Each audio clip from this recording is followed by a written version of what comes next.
Hey, welcome back to the Gilbertson Aero Factory. Today is Saturday, the 14th of February, 2026. So it's been like a week since I've done anything or had the opportunity to do anything on here. So nothing has changed since the last time you saw me. It's time to start changing things. Although it is like 4 o'clock in the afternoon, I've only got a few minutes before I have to leave. But starting something is better than not starting anything. So the next things that I need to do, however you want to describe it. I need to do something about the hinge pins, the way that they're retained. Now that we've got it all drilled on, I'm going to do the option where we split the hinge pin in half and build a little retainer in the mid span of the flap. So I'm going to remove the flaps. That's one of the things I want to do. The other thing that I need to do is I need to take off this bottom skin, and then I need to machine countersink the flap brace so that we can dimple the skin. The flap brace can accept the dimples of the skin without the need to dimple the piano hinge underneath it, if that makes sense. It'll make sense when I do it. So anyways, I'm just going to get started doing two things: getting these removed, and at the same time kind of cleaning up this mess over here so I can make an entirely new mess. I think that's it for today. Let's see what we get done. Let's build an airplane. Okay, long work session, quick edit. You probably can't tell, but this is actually the following day. Like I said, I only had a few minutes, and what I ended up doing with that few minutes was taking that flap off, or rather that aileron off of the right wing. And here's the deal. I wanted to make sure that the fit between the flap and aileron was correct with the full correct hardware stack. And that wasn't how I had done it originally with the right aileron. I had the outboard washers in place, so that had me thinking that the aileron would be in its correct lateral position. But I just wanted to be sure. So I took that aileron off. I mounted up the, what am I trying to say here? The push tube correctly. And I rebuilt those spacers. So the spacer that goes with the push tube hardware, and then the spacer that goes with the other inboard mount hardware.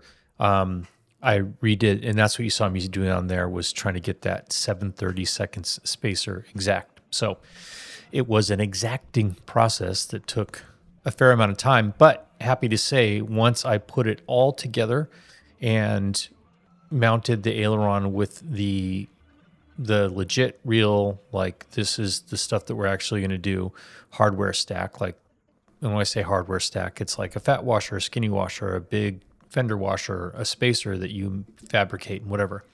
Anyways, having done all of that, yep, it's good. The 1/4 inch gap is all good. So my mind was put at ease. So now I'm getting into the business of the splitting the pin that holds the piano hinge. So there are two different things that you can do to retain the pin. You see me mixing up some Pro Seal right now. I'll explain. You can either leave the pin really long. The piano hinge itself is 59.5 inches long. So you can leave it really long, and then you do something where you drill a hole through the mid-wing aileron mount point and push it through there and retain it on the other side. Or you can split the pin more or less in half and make a device to retain those pins in the mid-span of the flap, or the mid-span of the flap brace. I decided to do the mid-span of the flap. So that's what I was working on. So the reason for the Pro Seal, the thing that you make to retain it is you just take a couple spare pieces of piano hinge and make a little retaining device, and I use Pro Seal to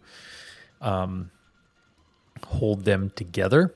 And then I also made a dummy one that I held together with super glue so I could get these things all fitted up while the real ones, the Pro Seal is still curing. I'm going to let it cure up overnight or maybe a couple of days before I drill the number 19 hole that will allow the number 8 screw to pass through. Anyways, this was a great success, as they say. I'll show you a picture right here. This is very nearly the end product, except that I'm going to just fine tune it a little bit, but you'll get the idea. So here's what it looks like. So what you're looking at here is very nearly the midpoint of the forward spar of the flap. And if you recall, way back when I did this, on the inside of that, I mounted a nut plate for that number 8 screw. And then we've taken a couple of hinge pieces, laid them over each other, drilled a hole through it. And that's what will hold it in place.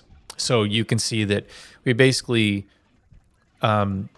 split the pin, make a few bends. It's just a little bit of trial and error to find the right configuration. So I spent maybe an hour, maybe a little longer, I don't know, doing the first one, and then 20 minutes doing the second one, because once I'd figured out one, the measurements and the angles and the bends and the who's its and what's its are basically the same. So the one that you're looking there, I'm just going to do a little bit of fine tuning to make the length of the length past the retainer more uniform between the two. Not like anybody's ever going to see it, but that's what you see me working on here.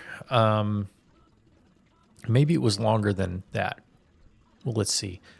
I don't know how long I spent. I probably spent about an hour and a half doing the aileron business, and getting that mounted up and getting the spacers rebuilt.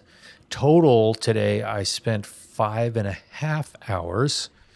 So you see me here working on the second flap, getting the splitty, whatty, bendy hinge pin situation taken care of. And then once I'm done with this, you'll see me maybe scratch my head, well, for a millisecond on here. But I really wanted to see what it was like putting these two halves together on the wing once it was all done. So you'll kind of see me get one of them, go back over there and get it mounted up.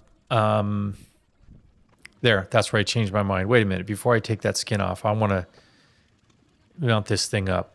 So I kind of have to crawl inside the cradle to do it. And those pins they're not going to slide out on their own, I'll tell you that.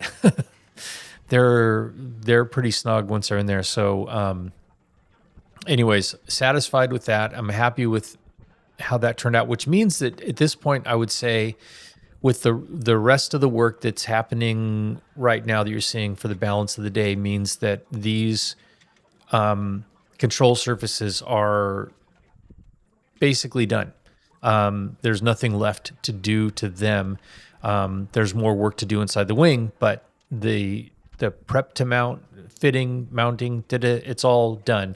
What I'm doing right now is stripping off those bottom skins so that I can machine countersink the flat brace. We talked about this before. Machine countersink the flat brace so that it can accept the dimpled skin without needing. We don't want to dimple the flat brace because that means that we would have to dimple or countersink that soft piano hinge, and that's bad. So we dimple the skin, we countersink the flat brace, and then we leave the piano hinge normal.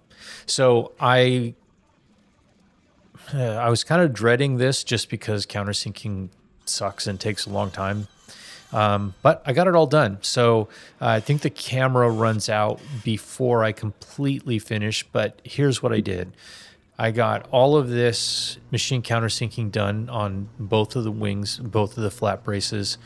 And then on one of the piano hinges, I had a little more cleanup deburring to do.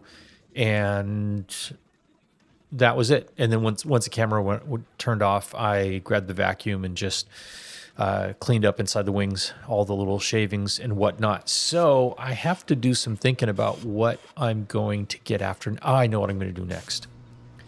I'm not crazy about the action of the aileron bell cranks. and that brass bushing in the bell crank, it's not as smooth as I would like it to be. So I'm going to take those apart and see if I can clean out the bell crank itself, because it's probably got a little overspray on the inside from powder coat. So I'll hone that out a little bit, and I'll try to polish up that brass bushing and see if I'm happy with it, or if I end up going with the Sky Designs, I think, ball bearing thingies that Tim got. So that's the end for this one. We'll see you next time.